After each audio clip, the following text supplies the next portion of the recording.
Hello, everyone, and welcome to another episode of What's Happening in Travel. I am Kerwin, and I'm here with my buddy. Cushrow. And as usual, we have a ton of stuff to talk about. So hang out with us for a little bit as we get through them. This is episode 62. On And the 16th of January. yes, January 16th. So what is your background, Cushrow? What do you got?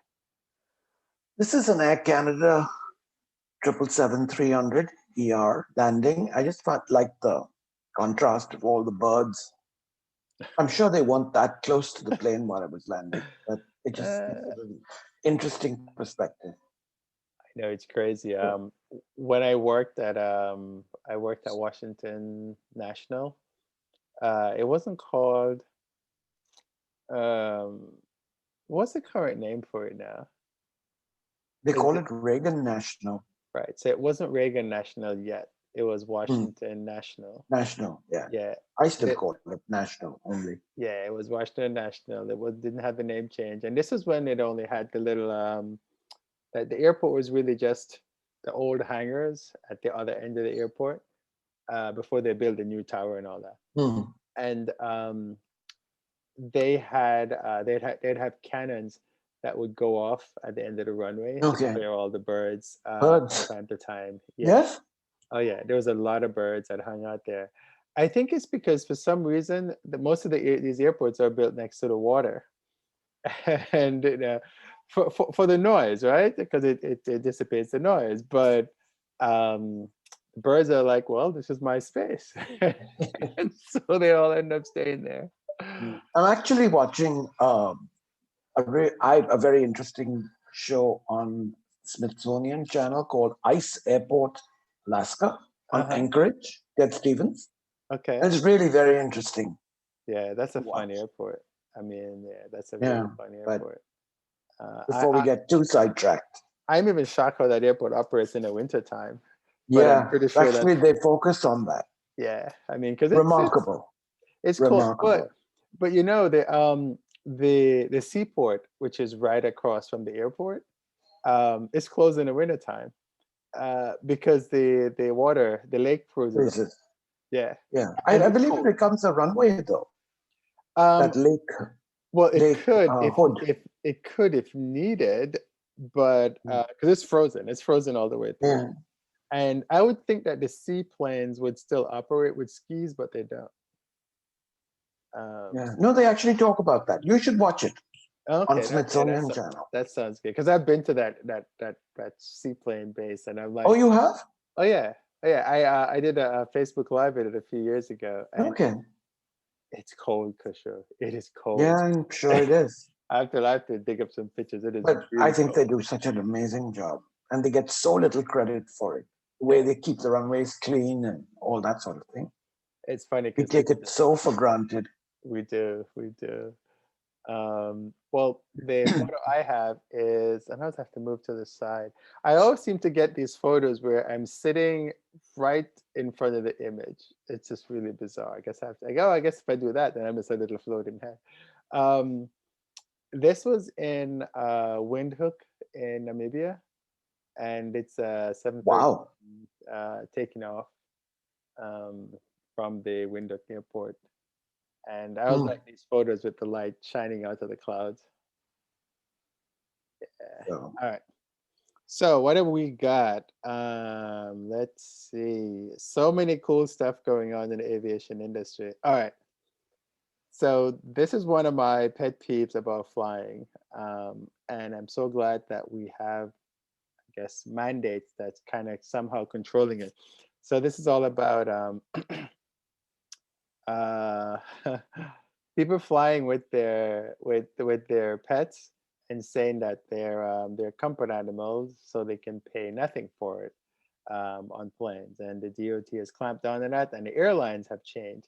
So a lot of the airlines are realigning their policies and stuff. So Cushrow, give us an update on what's going on with that.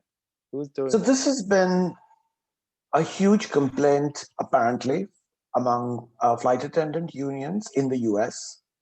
they've complained for well over a year to the US Department of Transportation that this right of people, of passengers to bring aboard all sorts of animals and classify them as comfort animals has been abused. So finally, the Department of Transportation took action in December. And now in January, almost all airlines in the US, except for Southwest, have announced that effective almost immediately, the policy was to take effect January 11th. Yeah. There are very strict requirement rules for passengers to come aboard with service animals. Passenger has to have a disability, they have to have a certificate that the animal has been trained to act accordingly. And they've essentially clamped down on the abuse that was clearly going on. So I just thought it was interesting that it took so long for the DOT, the Department of Transportation, to act. But they finally made very strict definitions from what constitutes and what does not a service animal. So therapy dogs, as these service animals are, do not count, and you have to actually pay starting at about 125 US dollars per flight for pets in the cargo hold or in carriers under the seat in the main cabin. Right. So I just thought this was interesting, and this is very a US centric rule. So most people overseas will probably wonder what the heck they're talking about. But this was a big issue Yeah, this is on US flights. it Pets messing up the cabin and causing biting and barking and all that. Yeah, and people, I mean, So, and I've seen it in all kinds of different ways. I've had a girl, she's on the phone in IAH, which is my local airport, who's an intercontinental. She's on the phone and she's chatting, and her dog is peeing uh, right in the way in the airport. Trained animals don't do that, and the no. dog's peeing, and the agent goes over and go, well, she's got to clean that up because that is her fault. She needs to keep that dog in a cage because she didn't care, and she Of just course left the not. animal walking around, and she's on the phone with her friends. Another one, I'm on the plane, I'm on the flight, and the guy next to me, I hear him. There's three of us in a row. This was back when pre-COVID. There's three of us sitting in a row, and he's telling the guy that he didn't pay for the dog because and it's not a comfort. He goes, I'm going to see my mom, and my mom wanted to see the dog, and so I'm taking the dog with me. But I told him it was a comfort animal, so I wouldn't pay for it. So people do it all the time. And the thing about bringing an animal on board is, I think people don't they don't think about the next passenger because there are people who No, just can't deal with that. And I know when you have a disability, it's a different a case. different issue. People could be Totally different afraid of issue. dogs or whatever. Exactly. And some of these dogs are huge. Yeah. And it's like, really?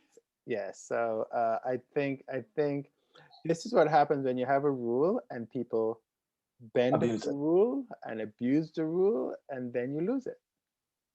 It's the same But issues it's that about we're time. having with COVID-19 now, because a lot of these countries, they put a little rule in, and people flaunt it and bend it, and now guess what? You need to get you need to get a COVID test before you come back to the US. And so there you have it, because just people just wouldn't listen. Yeah. Um, So I don't know, it's ridiculous. All right. Don't get me started. This is one of my pet peeves about people traveling. and this has been all over the press. This article is in the Associated Press online. Yep. So And then added to that is the medical professionals who write letters that says that these people need these animals to travel with. That is ridiculous. They should mm, find all those people who did that, and they should find them. and disbar them, actually, is to it send a strong message. AMA is what it's called, should find them all. And yes, so you shouldn't be So, doing stuff like that. Why? Because somebody paid you, or you could charge an insurance company some money for that. It's yep. ridiculous. Um, So, I'm not making any friends with this first one, but that's fine. but uh, I'm very surprised Southwest has said they will make a decision later, whatever that means. because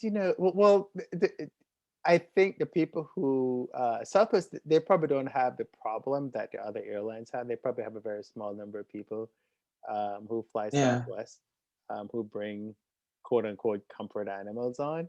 So that's probably why they're like, well, it's not really a big issue. Because that, the funny thing about airlines, that's something that we never know these numbers because they don't publish those numbers, I don't Mhm. think, right? Like how many animals they bring and stuff like that. And I don't think you've ever heard of an issue on Southwest Airlines.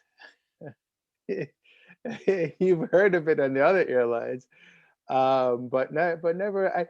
The Southwest people are a little more well behaved than the quote unquote greater Passengers. population. I don't know if that's true.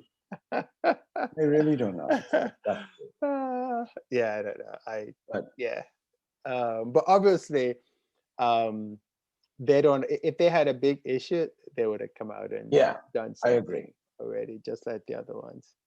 And So, Southwest, they're always trying to be, "Ooh, we're the cool airline," so yeah. whatever. Um, all right. So Delta is spending more money again. Um, oh, and I mean, Global Clean. It's kind of weird that the name they called it, the Global Cleanliness Division. Did you even Uh, know that such a thing existed? no, the problem with all this, Kushner, is like, so you never clean the planes before. I love Delta, but really, and this is probably a division that they had before, right? But now it's just coming to light because of it. My No, whole it was established in, I believe it was in June 2020. it's But this was from the Delta Press, the news hub on their I know it's website. just like, why didn't you have that before? I used to work for Delta when I first started, and yeah, they're good. I mean, they do clean the planes, but do you need a global cleanliness division? Tell us about Apparently, you do. it. So their mission is to further innovate and elevate cleanliness standards. No kidding. So, so what they've done, what the reason I'm bringing this up is that they are deploying, as they call them, clean ambassadors, and they're supposed to serve as what they call global cleanliness champions. This Okay. is the part that really gets me. All this marketing hyperbole. Do people really buy this? Now, Apparently, they do. are these existing employees, or are they hiring new people? Existing Oh, employees. okay, all right. It's in fact expected to grow to about 100 employees, and they're going to be deployed to 55 US airports in the spring. Okay. Um, so what they want to do is they want to ensure, as they say, a consistently safe and sanitized experience across Delta facilities and aircraft for employees and customers alike. So what they're going to do is they're going to serve as, this is all Delta quotations, dedicated eyes and ears at Delta airports. They're going to advise passengers and employees and airport partners, answering questions from customers, and also, as they say, bringing a focus and rigor to cleanliness that will give customers even more confidence in their choice to fly with Delta.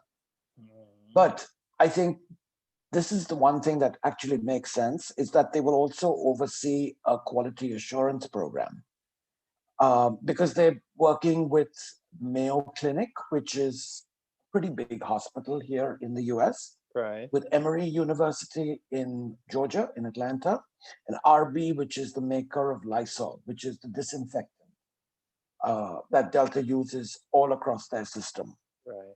So they're going to do a regular audit of the cleaning processes, and their mission will include testing devices to swab all surfaces, including the 20 highest touch areas, like the window shades or seatbelt latches and the podium counters at airports. Hmm. Thank you. So So it's almost like, thank you, coronavirus, because really, if we didn't have coronavirus, we wouldn't have all these people who think the airplane's supposed to be clean. Hmm. so Oh, Krisha, that's so funky. And I mean, Delta is my first airline, so I love Delta, and I'm glad that they're doing this. But my whole thing about all this is, why were the planes dirty in the first place again? Like, why didn't you? And it's 100 people, right? Well, Delta fly to more than 100 cities. So, and the problem is, so well, the 100 people in this division. yeah, well, the reason why this whole dirty planes thing started is because the airlines farmed out a lot of the local work, right? They said they want to save money, and so they got rid of, and these are facts, they got rid of, and all the airlines are guilty of this, they got rid of the local people who they used to hire to work and clean the plane, and they farmed it out to these aviation services Yep. who doesn't care, Company. because these aviation services company, they are doing it for like 4 or 5 different airlines, and all they're doing is, these people that they hire don't care, they don't care about aviation. To them, it's just a 9 to 5 job or whatever the hours are, and they're getting minimum Yeah. wage, and they're paying the lowest salary ever possible for these people to clean the airplanes. And so, when that kind of thing happens, you lose the integrity that you should have, with that. And consistency also, I think. Exactly. And somebody, Yeah. so, and I know at Delta, like Delta has standards, and I'm sure all the other airlines do. So they have like a little, like, the drinks that are placed in the food thing, they're actually in a specific position. They have a little picture, and it tells you Hmm. where to put everything in there. So, I mean, I'm pretty sure all the other airlines have something very, very similar, and it tells you how much how much packets of sugar you need to put in, how many limes you need to put in. It's it's very, very structured. But when you farm all that stuff out, people take shortcuts. And then prior to coronavirus, the thing was turn time. So people were rushing to do turns.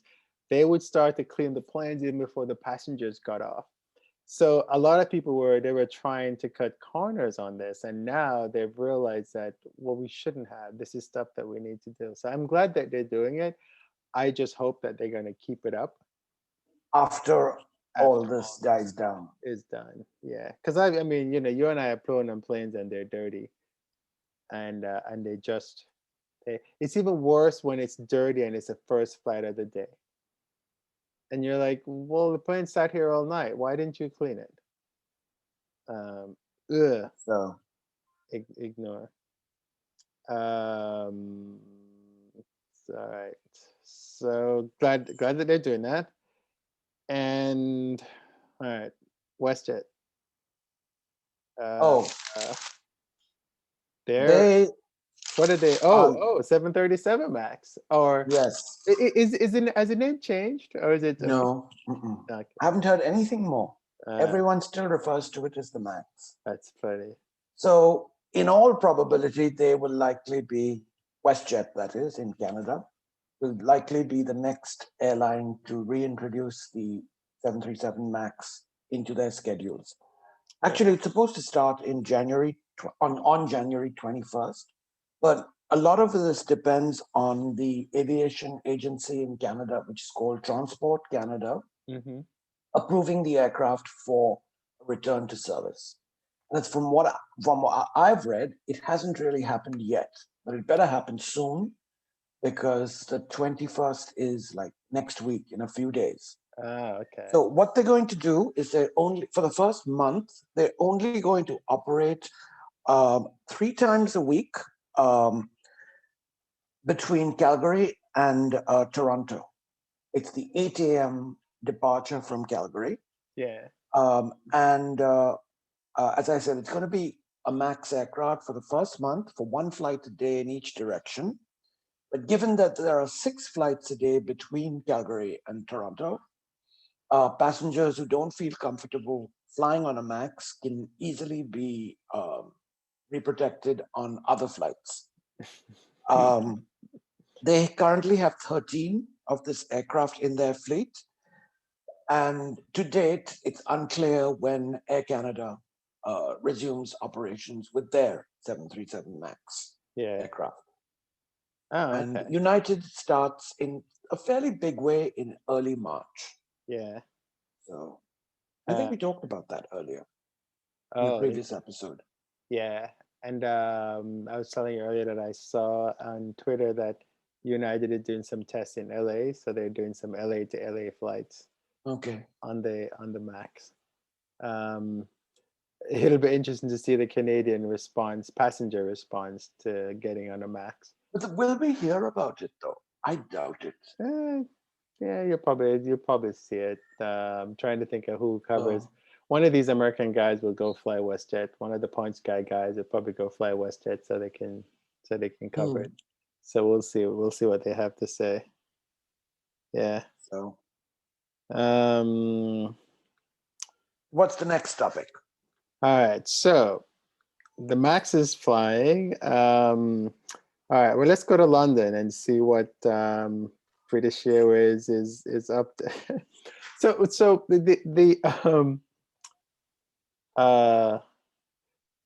it took a virus that killed people for the airline industry to correct itself, huh?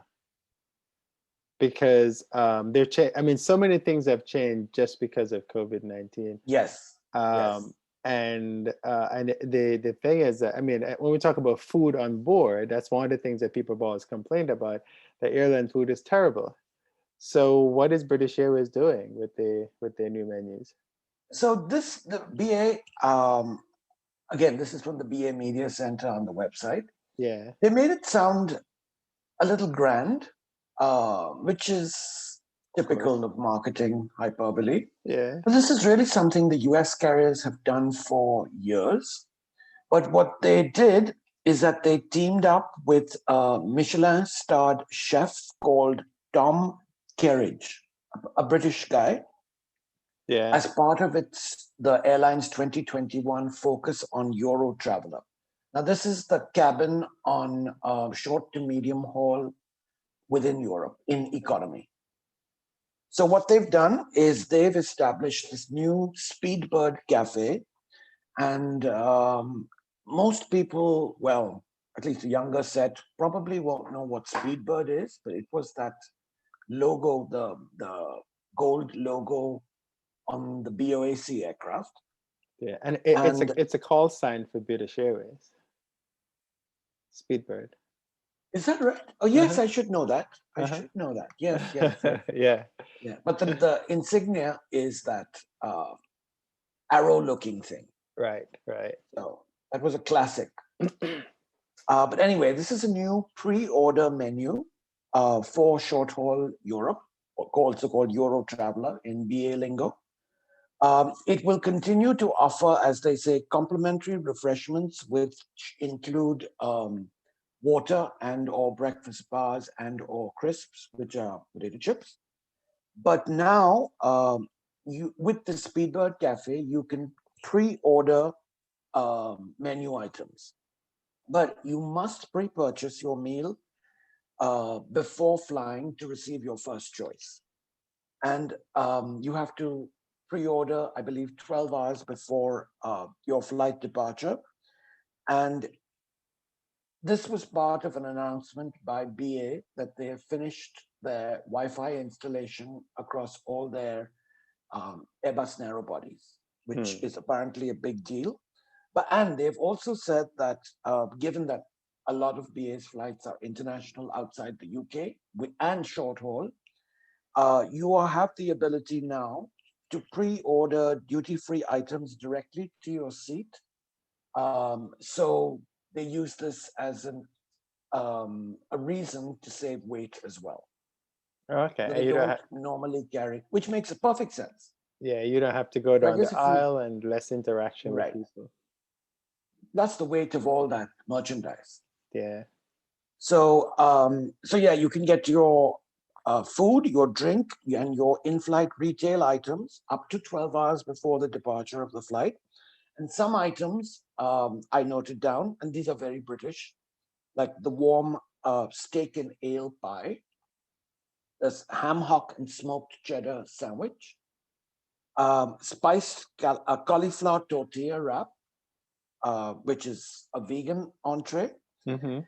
They've got all sorts of brioche sandwiches. Then they have the ploughman sandwich, which again, I think is British, but it's like crusty bread served with cheese and chutneys, which is sort of a condiment. And the next move will be Club Europe, which is the business class short haul menu. And then all the long haul flights will be revamped as well from late January this year. And for those who care, they have this agreement with a Scottish brewery called Brewdog. And They're good. Are they good? Mm-hmm. Okay. Well, they've developed this new IPA, which I learned stands for India Pale Ale. That's correct. For those of you beer aficionados. So that's the name for the new Pale Ale, in addition to their limited edition Speedbird 100 that they apparently has received rave reviews from BA customers. So what's the name of the IPA, the new IPA, Speedbird 100? No, that's the original one. Okay. That they currently have on board that has proven so popular that this Scottish brewery called Brewdog has brought out this Brewdog IPA, which is a new offering on BA flights. Oh, okay. Yeah, no, that's good. Yeah, Brewdog is there in Edinburgh, and okay. Yeah, they have really good beer, and it's like really strong percentage of alcohol. Yes, they said so. Yes, but they're actually that's quite typically good. European, though, right? Much stronger than the American beers in terms of the alcohol content. Yeah, but Brewdog is, they're known. I think you can actually get Brewdog here in the US. I'm trying to think if you can. Okay. I think so. I could be incorrect, but I think as I said, yeah, this makes it sound very grand, but the US airlines, at least the major ones, have been doing this buy on board scheme with equally good menu items, I think. So the pre-order stuff, when you pre-order, and they use it as a reason to cut down on waste as well. Yeah, but you have to pre-order. All right. Well, that's good. An interesting thing is that some of these things that they've been doing, they've been working on them for a while, and they just move them forward. Yeah. So, and the US Airlines is in it, because I've gone to some of the websites, and I'm like, oh, wow, you guys have finally fixed that thing that was on the books forever. So they've moved a lot of things that, so that's good. All right, good deal. COVID paving the way again. Yeah. So more BOAC news, British Airways news. They're trying to capitalize on its BOAC heritage. Yes. What are they doing? This was news. So I guess this is a way to raise money. I mean, not a lot of money, but to raise their, how should I put this, exclusivity index, if you will. Yeah. So they have partnered with this luggage brand called Globetrotter.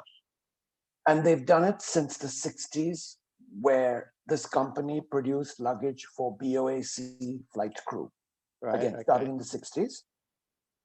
And they've also taken advantage of a way to merchandise even further the retirement of the 747. What they've done is Globetrotter has collaborated with British Airways to market an exclusive 150 suitcases for sale that capitalizes on British Airways' heritage with BOAC and the last 747 flight. Oh, okay. So it's made out of fiberboard. It sort of has a very retro look with a very glossy white finish.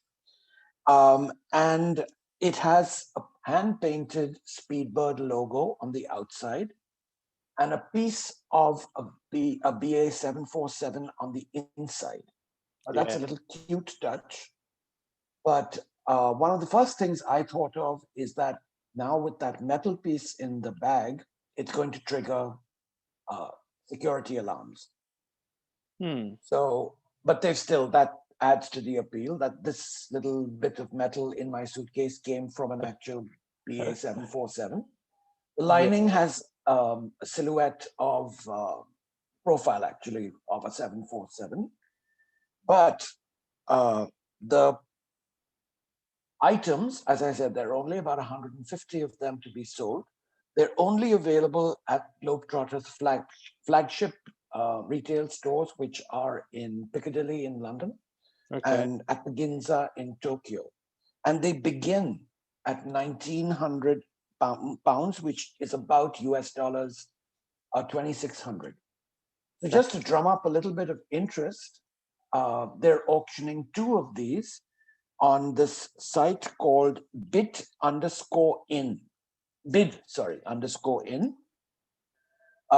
And the bids start at 2,000 pounds, which is about 2,700 US dollars. These were, in case you care, bags, right? Yes. These 2 bags that are being auctioned off were on the last ever British Airways 747 flight on December 11th, flying from Cardiff to St. Athan, which is the one in the BOAC logo. And it was these 2 pieces were signed by the flight captain.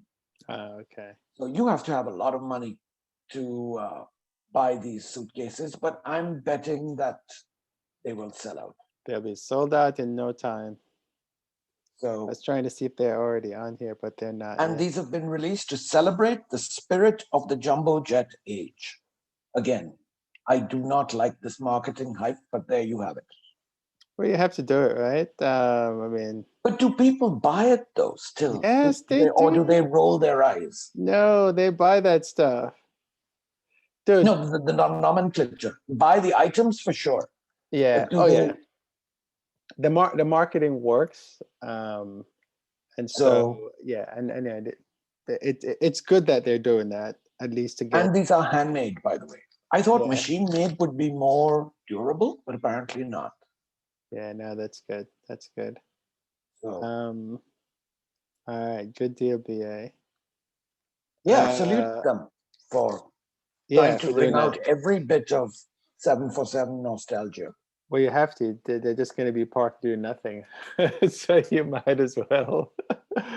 Well, speaking of luggage, the next story is one of the problems that people have when they travel is that when you leave the US and you have your big carry-on that fits in the overhead and you're fine, or you might have snuck it on because it's too big, and you know how people, they put stuff in their carry-on and then when they zip it up, the little extended zipper thing is like, it's like yay big about the thing, and now it can't fit. And so you get to Europe and then you have to check it. Or this is how you tell the Americans when they get on these planes. So the European airlines have really tiny allowances, like 7 kilos. Like, what the heck can you carry in 7 kilos? And so EasyJet is changing that.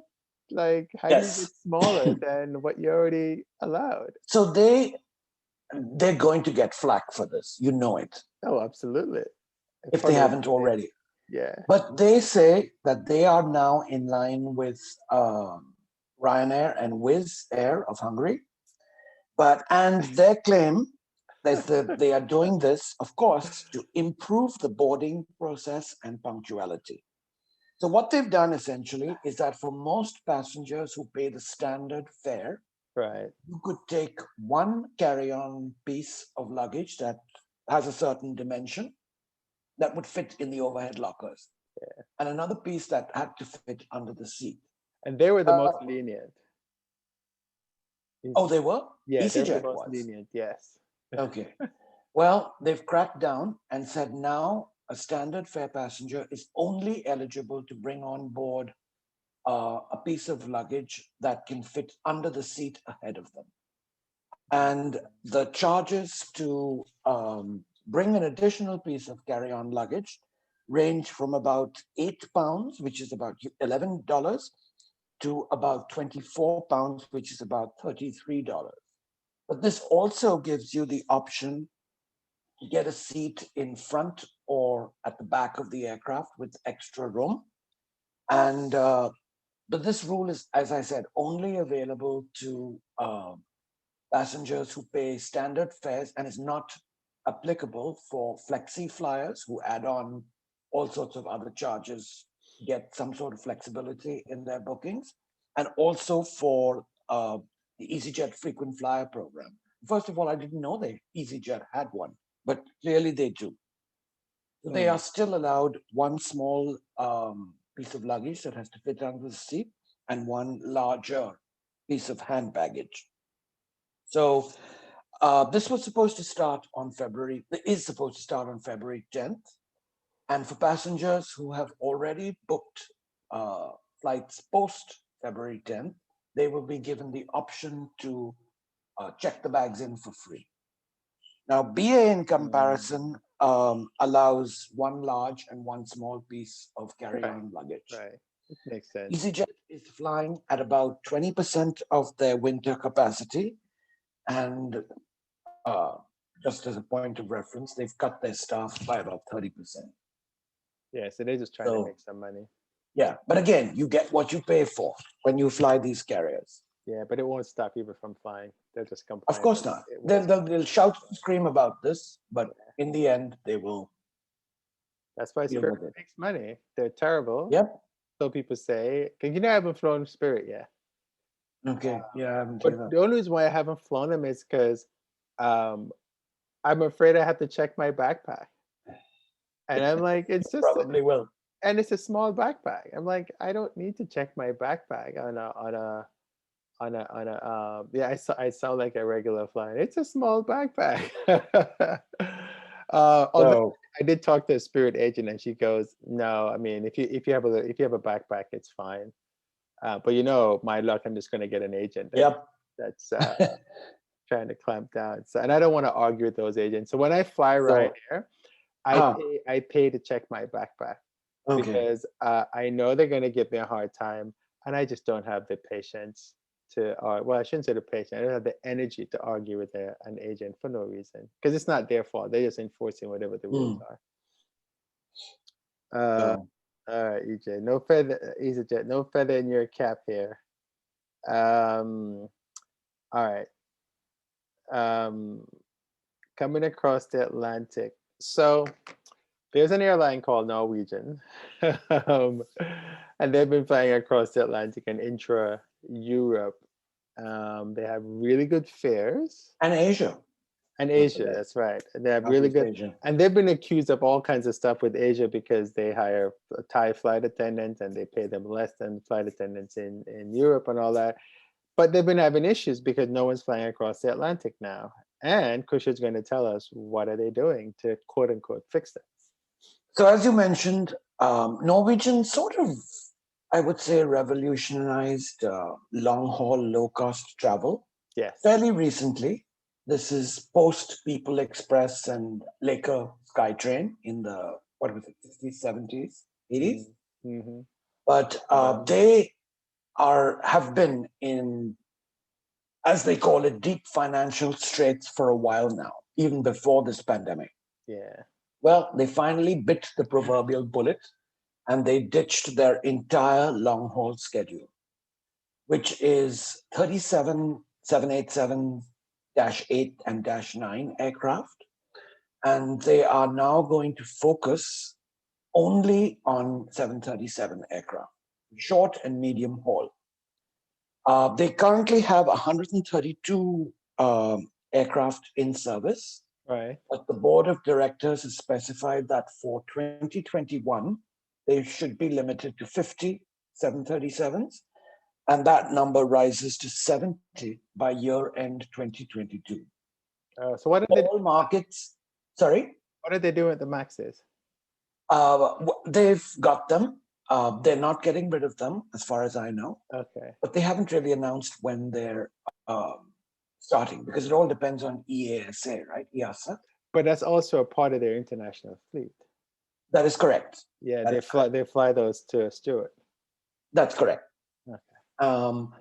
And so what they're going to focus on is that they're essentially going back to the future, because they started as a domestic Norwegian airline, and they're going back to that. So they're going to focus on domestic Norway, the Nordic countries, also strategic European destinations, whatever that means. But I can bet London, Paris, and Frankfurt, among others, will be included. Yeah. So initially I thought this is not good for Boeing, because it's going to put these aircraft on the market when already the 787 really isn't selling. But these aircraft are probably going to be returned to their lessors. Right. And I doubt they will have too much trouble placing them with other carriers, because this is a highly desirable aircraft. Yeah, somebody will take it Efficient because and there is quiet quite a and- line for them. Yes. So, but one thing I do want to point out is that if this affects crew and staff based in London, in Paris, in Barcelona, in Italy, and also the US. Mhm. And in London alone, they've going to retrench 1,100 cabin crew, which is significant. Yeah, that's a lot of people. So they've actually got the Airbus 321 LR on order, but that has been pushed back from 2019 to 2020, and then again pushed back to 2021. So this is also going to get pushed back even further if they ever take delivery at all. Makes So sense. I guess once the economy and the situation rebounds, this might be a suitable aircraft to fly across the Atlantic. But they're looking to raise about 550 million US dollars. And Norwegian says they've received concrete interest in participation in this private placement. So, interesting. Yeah, that's a big deal for the US at least. Well, yeah, I mean, and they have people here in the US. Yes. I know they have a. And Stewart Airport, right? Yeah, they have a marketing guy that works in the US. I'm not sure where he's based. But, Okay. I don't know if he's out of a job now, because he was the PR and marketing guy for them. Okay. And yeah, so yeah, they're very big in Stewart. So they were. They were, yeah. Which is a major blow to the Stewart Airport and absolutely it is. that community that supported them. And they had that bus that came from New York up to the airport. Not anymore. So the whole idea behind that was interesting, is because they didn't fly into the New York airport, they created a bus service. I think it was like $20 or something, that would take you nonstop from Stewart Airport to Port Authority Bus Terminal. And so basically, people were always so tired because they'd come over and they'd shop in the US in the weekend, and then they would just sleep on that bus back to the airport because they were so tired. Doesn't Ryanair do the same thing though? When they fly to they big cities in Europe and they don't use the main airports? Yeah, they do something for like Beauvais, I think it's done like that. Beauvais is the other airport. And I know Venice also. Yeah, is it Trieste? Is that where it is? I think that Trieste. Trieste. Yeah. I think that's the way to pronounce it. Yeah. Now the reason why now the other airlines are like doing a dance and they're doing cartwheels and all that now because Norwegian drove all the prices down. What would happen is, I mean, I actually flew on British Airways and I think I paid, it might have been like $99 or some ridiculous price like that for Newark to Heathrow. Because what the airlines would do, because they didn't want to lose market share, they would price at the times that Norwegian flew into their routes, they would give you a price that was matching fare to the Norwegian price. And that's been standard for years though, right? Yeah. And so if you could find those fares, because there's not many of them, Yeah. They sell out pretty quickly. And if you could find those fares, then you would be really, really good. And I found one on British Airways. But that's not there anymore. So So all these transatlantic fares are just going to be so much higher now, especially yeah, with I'm COVID. still amazed domestic Norway can sustain what, 3.5 airlines if you include Widerøe as the Well, half. one of them is going to go. So we don't know which one. But they're all Uh, fierce competitors, uh, right? oh yeah. Actually, Oh yeah. 4.5, because Yeah. now you have SAS, you have Norwegian, Yeah. you have Wizz, and you And the have new one. Ryanair. But what was the new one that you were That's talking right, about? 5 Yeah. Yeah. flyer, Flyer. but that's hasn't started yet. Yeah. 5 in domestic Norway, which yes is a big country, but they don't have that much of a Right. Exactly. So population to sustain all these airlines. I don't I think, don't, I don't think either. but who But knows? they have a lot of money, so they fly a lot. Oil does that for you, doesn't it? Yeah, but look at the price of oil. Yeah, but that's temporary for sure. We're still Yeah. dependent on oil, right? Yep. Um, so yeah, so that's kind of the thing. And I missed flying their 787, the 737 Max by like, I think, I remember you tried to get on and then they switched the aircraft or something like yeah, that. it was like a day or two later or something like Okay. that. So I missed it. I didn't get to fly, but I did fly into Cork. And the cool thing about flying to Cork was you can just take a bus to wherever you want to go. So you'd pay like, I think the fare was $95 to cross the Atlantic from Stewart to Cork. And then once I got to Cork, I just took a bus into Dublin. It was easy. Um, but yeah, although the leg room on that airplane was terrible. Um, Hey, you but get what you pay for. I do. But though on the 787s, awesome. I flew it from Fort Lauderdale into Gatwick. Good service. And I think I also flew it into JFK. And you'd pay for you can book your meals on the screen and stuff like that. Okay. Yeah. Um, so it was good. I mean, they really do a good job on those flights. But they're gone. Yeah. Um, Are you keeping track of time, by the way? No.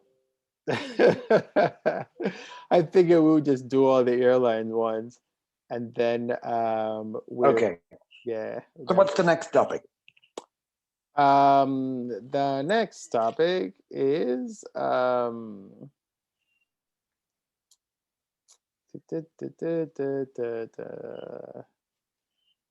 British Airways, Norwegian, Qatar.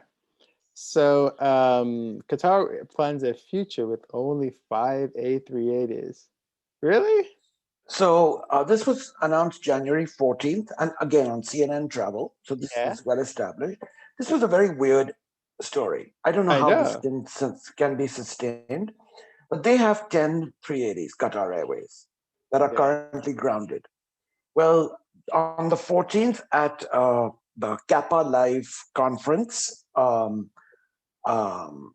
Akbar Al Bakr, who is the CEO of the very outspoken CEO of Qatar Airways, announced that due to environmental reasons and concerns, the airline was going to, in the future, operate with only half the 380s it had. yeah, So, in essence, that boils down to 5 aircraft.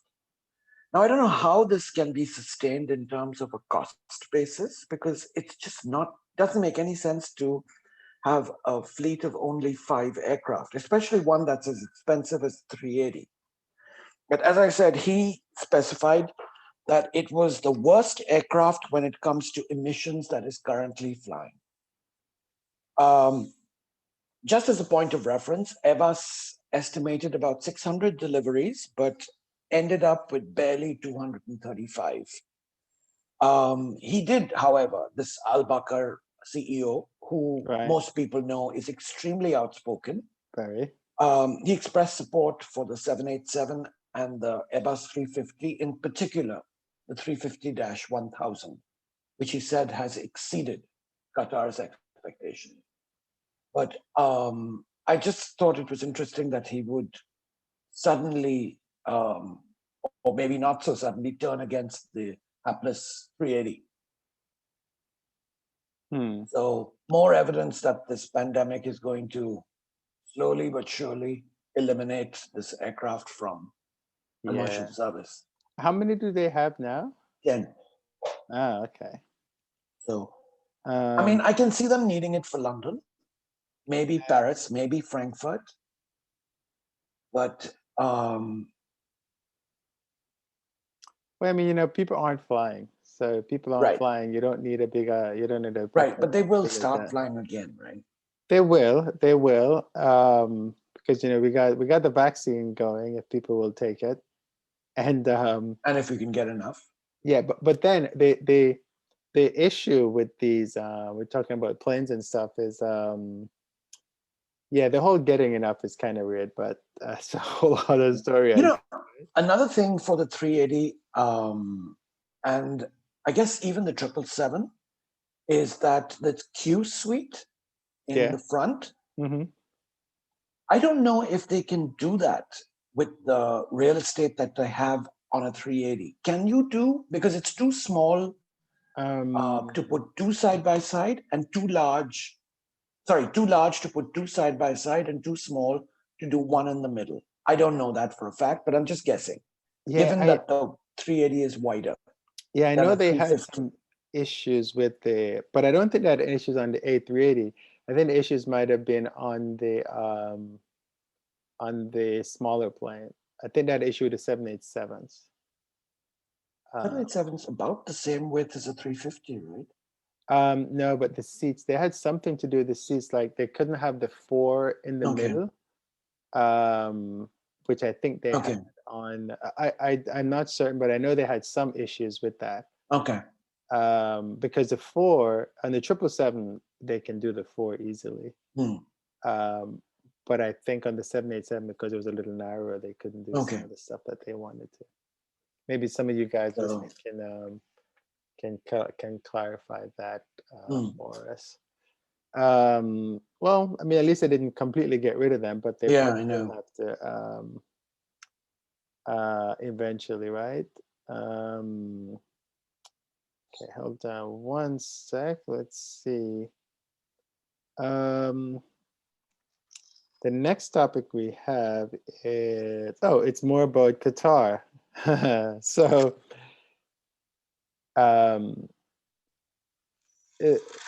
aviation and politics is very intertwined, and just like how we have issues here in the US, you also have issues around the world, and the Middle East have their own issues. And for a while, Qatar had issues with the surrounding country and their flight path. And if you've been if you've been watching airplanes when they fly out of Qatar, they take a slight detour, and Kush is going to tell us why they used to do that and what's happening. So this started about 3.5 years ago. Yeah. When really 4 countries, Saudi Arabia, the UAE, Bahrain, and Egypt, took exception with Qatar's supposed reputation of funding Islamic radicals in the region. Yeah. And they actually did issue a blockade against the country in an attempt to get them to change their behavior. This lasted, as I said, about 3.5 years, and it added significantly to Qatar Airways' flight times and therefore fuel costs. Because, for instance, going into Africa, which is south, they would simply overfly Saudi Arabia. But now Saudi Arabia issued essentially this blockade on Qatar Airways aircraft. So they had to fly east over the Gulf, then fly south over Oman, then avoid Yemen, and then fly over the Gulf of Aden. And typically, for instance, on a flight to Addis Ababa in Ethiopia, which should have been a straight shot, right, it would add about an hour of travel. So now with this peace treaty signed between these countries, everything's back to normal. And their flights now, especially to Africa, are going to be considerably short. One of the first flights to take advantage of overflight rights over Saudi Arabia was the flight to Johannesburg. And again, that saved well over an hour. And then the next one was the flight to Addis Ababa in Ethiopia. So, yeah, both of them flown with Airbus 350. So that should put some money back in Qatar's pocket, because every time Yes. I go to Berlin, Al Baker, the CEO of Qatar, he was always talking about it and talking about how much money they're losing and how they should stop it and all that. So this feud has been well publicized. So this was a fairly well distributed news item. Yeah.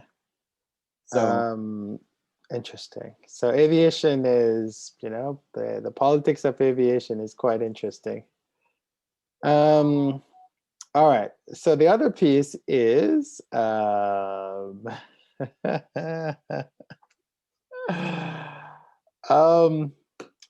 airline employees are interesting. I mean, passrider.com is devoted to airline employees, and so it's quite interesting. Singapore Airlines have devised a way to keep track of its crews when overseas. I think one thing people have to remember is that when you work for an airline as flight crew and they send you somewhere, they're responsible for you until you get back home. But you know, as in the past, some weird things have happened, and Singapore Airlines wants to clamp down on it. So what are they doing? So this was in the Straits Times, which is a Singapore newspaper. And long story short, Singapore Airlines has now mandated that flight crew staying overseas on a layover will have to wear tracking devices to make sure they adhere to COVID restriction rules. Can you imagine you have to do that? I mean, like you shouldn't have to do this, right? Well, if you don't obey the rules, and this actually stemmed, or at least I was partly responsible based on an incident in Sydney, where a LATAM crew were specifically instructed to stay in their rooms during the layover. All 11 of them, or however many, they deliberately violated that rule and went out to a hotel, whatever, or actually neighboring locations. And there's just no need for that, Kushrow. It's like we're in a pandemic. So good Lord. So Singapore, which is a strict country at the best of times, mandated this law. So these tracking devices, no surprise, allows them to track the location of the crew. They have to stay in their rooms, and they cannot physically associate with any of their other crew members during their layover. Essentially, they have to remain in their hotel rooms during the time that they are overseas, out of Singapore. It's part of several processes that Singapore Airlines has specified to minimize the risk of COVID infection among crews. And as you say, these crew members are the responsibility of the airline when they are overseas. They are. They haven't estimated how many crews are affected or however many flights are really impacted. But once you show up for a flight, you have to complete a health declaration form, have your temperature taken. Then during the flight crew briefing, you have to maintain physical distancing. And also in your commute from and to airport terminals. On board, you have to wear goggles and gloves when you're interacting with passengers. And on certain flights like London and South Africa, Johannesburg, which has these COVID variants, these mutations, you have to wear gowns as well. You're not allowed to congregate in the galley of the aircraft on board. you have staggered meal times, and you have to go home immediately after returning from a flight. This is in Singapore. And are you quarantined after the? Yes, you have to self-isolate after the service, um, until you get 3 negative COVID tests. One is on arrival, second one is on the third day after arrival, and the final one is on the seventh day after arrival. Gotcha. So leave it to Singapore to be this comprehensive. I wonder how they're But paying them though. how they're what? How they're paying them, because I think with flight attendants, you only get paid when you fly, right? And But you get so, an allowance when you're on the ground, right? A per diem, don't you? I don't think so. I'm pretty sure you do. Well, if you're on duty, If you're on duty, right? right? And you are on duty, Yeah. right?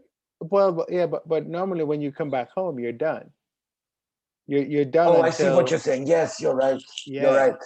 And so You're right. now, if they're gonna keep, if they're gonna monitor, you have to keep, you have to do a test again. They're gonna monitor you again, because flight attendants don't get paid a lot, so a lot of them have other Yeah, jobs. other jobs. That's So, right. yeah, so when you come back home, you would go to whatever you have to do, and then you have to go back to work again. Yeah.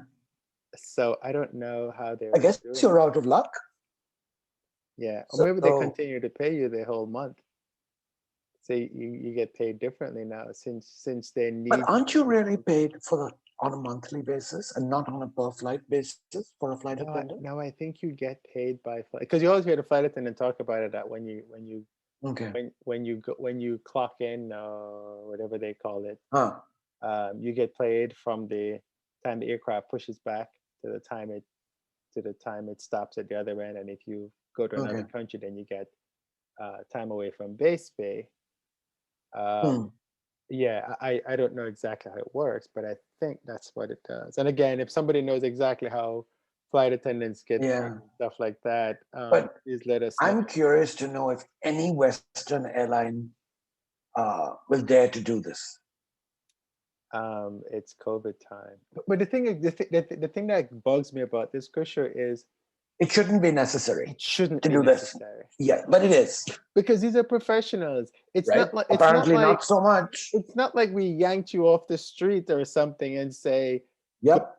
do this." I mean, you've been trained. You know the risk. And it's very exclusive to be a Singapore Yes. Airlines flight attendant. And I guarantee it could show something. They probably realized that they were getting a lot of people testing positive, Hmm. and probably some of the crew, maybe the leads, were saying, "Hey, people are partying," and or maybe somebody saw them partying someplace. I mean, this kind of stuff, it just doesn't come out of the blue, right? Um, but we shouldn't have to go that way, right? It's the same thing we're talking about, um, you know, doing, like, I saw someone say, "Oh, I can go to Mexico because Mexico doesn't require a COVID-19 negative test to come in." And I go, "Okay, well, wouldn't you want to be tested anyway, just to make sure you're not bringing Yeah. something into somebody's country?" And now people are Infecting upset. others. I know people are upset because the U.S. is not checking temperature, checking Yeah. do negative COVID, which I like the fact that they're doing that. It is very expensive though outside of It the is. country. Outside of the US. It's about Yeah, $100 or 100 US euros yeah, because equivalent. someone was telling me, like, in the Bahamas, it's like $250. Ouch. Yeah, That so bites. it does bite, and And that's per person. that's per person, right? So So it's expensive, and I think what they're trying to do is to deter people from traveling. yeah. Just because I mean, it's a fact. Traveling spreads the Yeah. virus. There's no question about that.